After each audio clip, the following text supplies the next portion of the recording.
Hi, so I'm Zelina Hughes. I'm founder and director of Studio Z&A, which is based in London.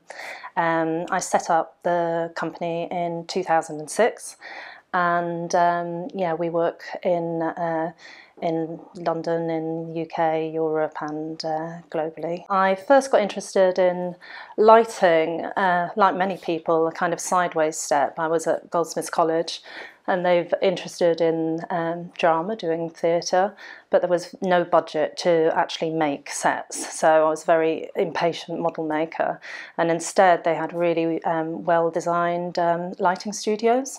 So at that time it was all the kind of rage for kind of visual theatre, end of the kind of late 80s.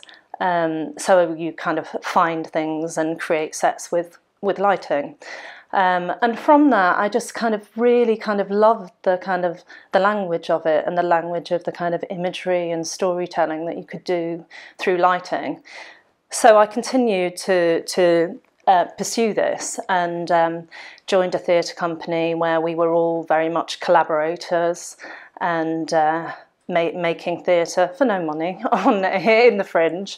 It could only last for so long, but actually it did kind of launch a few of our careers, and we kind of got noticed, a little bit noticed. And one particular designer director, Stuart Lang, who I still work with, had seen a couple of my pieces in kind of found spaces in one week, and he invited me to meet a director, Claire Venables, who was about, I would say Claire was 20 years older than me, and she was a kind of amazing kind of intellect, lots of fun, kind of visionary person. And she, I would say she really kind of believed in me, and she kind of gave me the push to go out there in the professional world and kind of present myself as a designer. So we mostly work in museum and gallery and arts-based sector. That's both in the kind of public realm, institutions, and privately and commercially.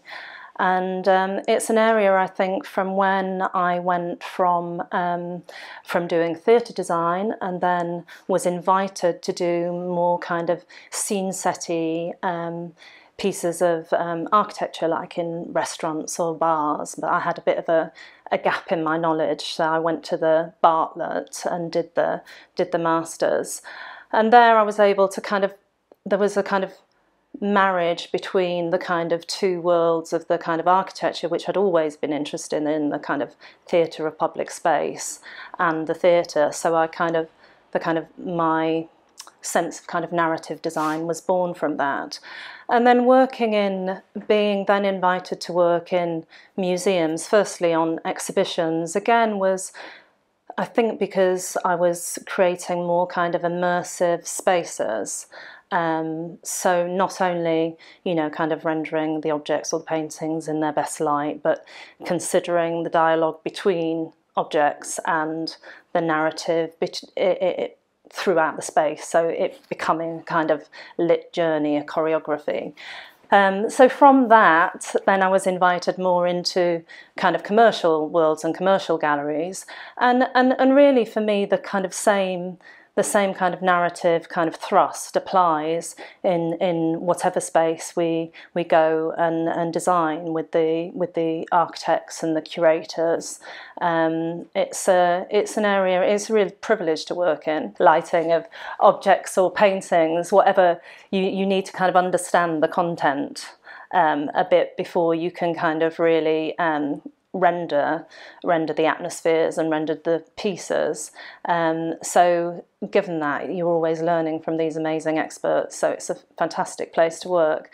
So that's mostly, I would say 70% of our work is in kind of museums and galleries and arts type spaces, and then we are doing more commercial work in terms of retail and offices as well, where there is a need or an ambition from the client to make a space that's kind of interesting, that's maybe kind of quite dynamic. Yep. I think it's really a deal breaker in the success of a space. I think you can have a really beautifully designed space, with good lighting as well, it can become sublime. It gives it that extra spirit, dynamic, texture, depth. So I think good architecture and good lighting go hand in hand. Maybe average architecture can be made to look so much better with good lighting. And I think this is something that's often overlooked. So in kind of value kind of perceived, actually, it could be better to do a lighting design, a lighting refurbishment, rather than a larger architectural intervention, and actually you'll get a more successful space out of it. As everyone will say, it's an amazing time to be a lighting designer. Fantastic in the last 10 years. I mean, since I've been working, the changes have been phenomenal. And you embrace some and not all, and use with caution. I mean, my kind of pet hate is colour changing for no reason. I can't bear it. It brings me out in a rash. However, the idea of fine-tuning light to change over time, perhaps with daylight, and really understanding that kind of spectrum of light is something that's really, really exciting and fantastic. And also, you know, being able to put a colour pop into a building where it's designed to be, rather than it being a gimmick, is also, you know, fantastic to be able to inject that type of energy. I think what's really exciting, other than, you know, new light sources, is control and intuitive control. And I think that's going to be a fantastic area and affect all of our lives. What's really interesting is that, you know, everybody's become their own curator with Instagram, in a sense, and will, you know, people become their own lighting designers. Both a positive thought and perhaps a negative one, but it means that, you know, people are becoming much more light literate, and I think that can only be a really fantastic thing. And then in terms of more kind of importantly, that kind of the idea of your well-being, and you being in control of your space, and you understanding what triggers relax you or make you sleepy or you know, inject energy, is really fantastic. Right, well, two I think. One really selfishly is directly relates to our work in museums and conservation.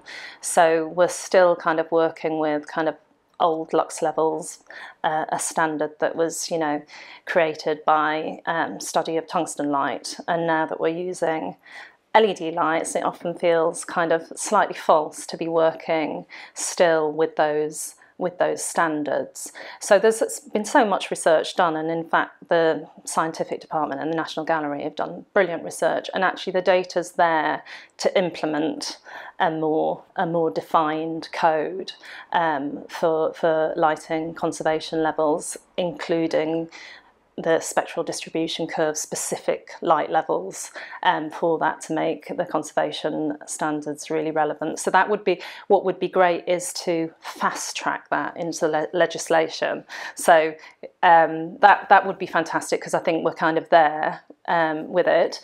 But then, you know, more significantly and wider, and not my specific area of expertise, would be the kind of the potential for kind of light therapy, in terms of really understanding the parts of the spectrum that have positive biological and neurological effects, on which could be then harnessed for research into dementia and cancer care. So again, you know, research is being done, but greater funding obviously would be amazing.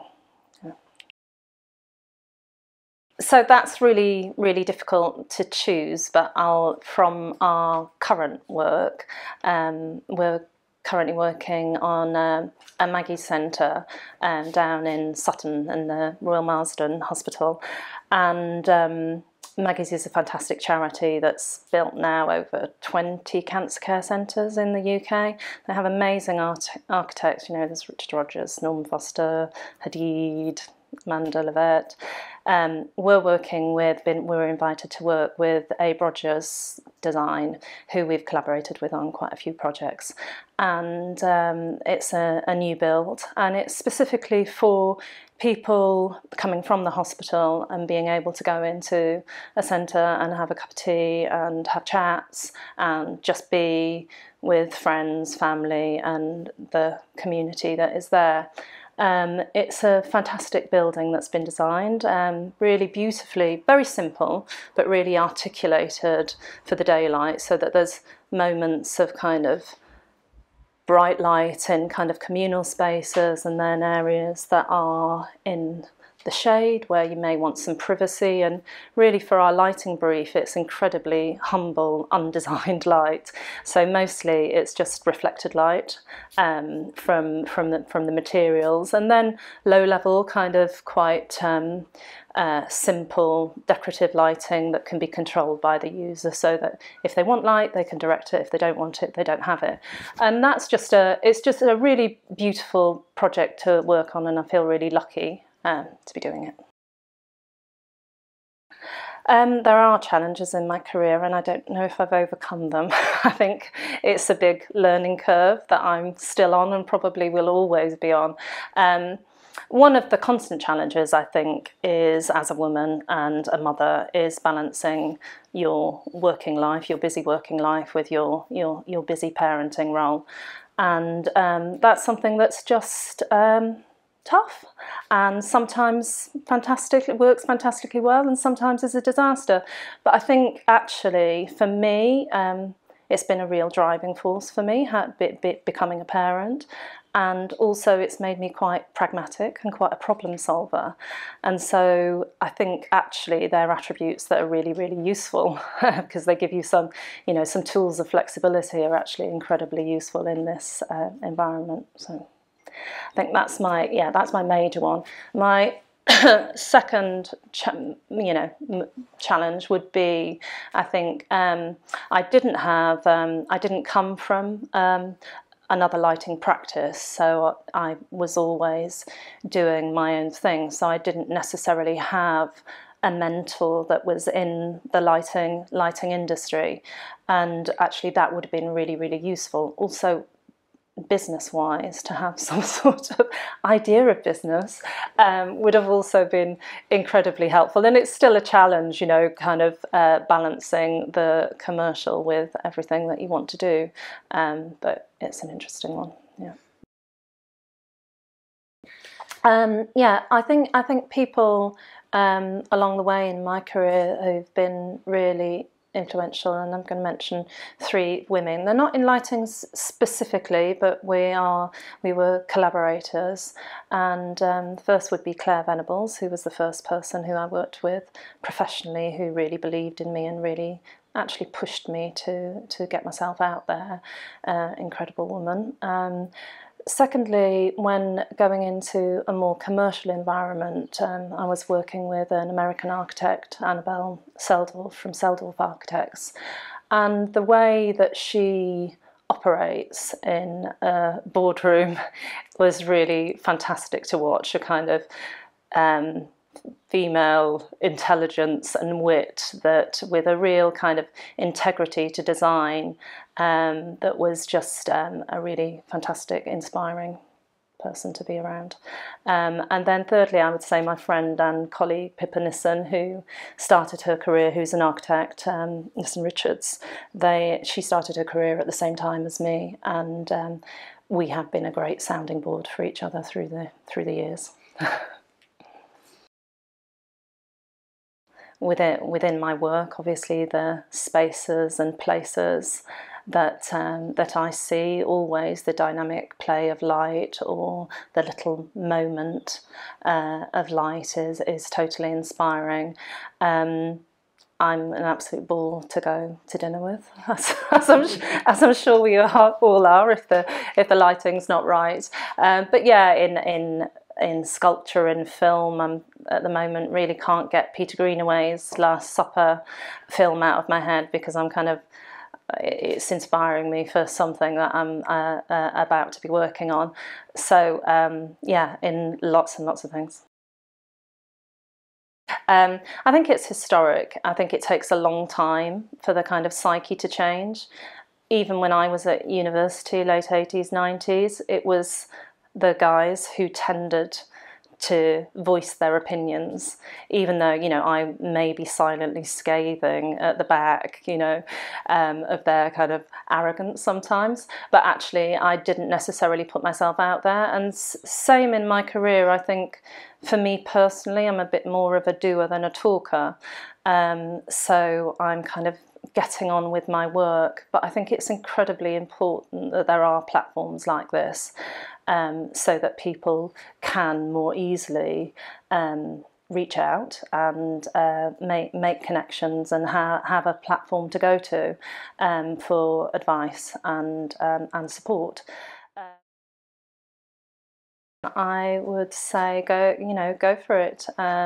Be passionate about it and fight your corner. Keep a sense of humour. But be really rigorous in what you do. I think it's a fantastic medium for women to be in. I think it's a brilliant marriage of the scientific and the creative, which I think we're fantastically attuned to. Yeah, and I would say relationships that you make along the way. Be kind to people, because I think the relationships are as important as specifications.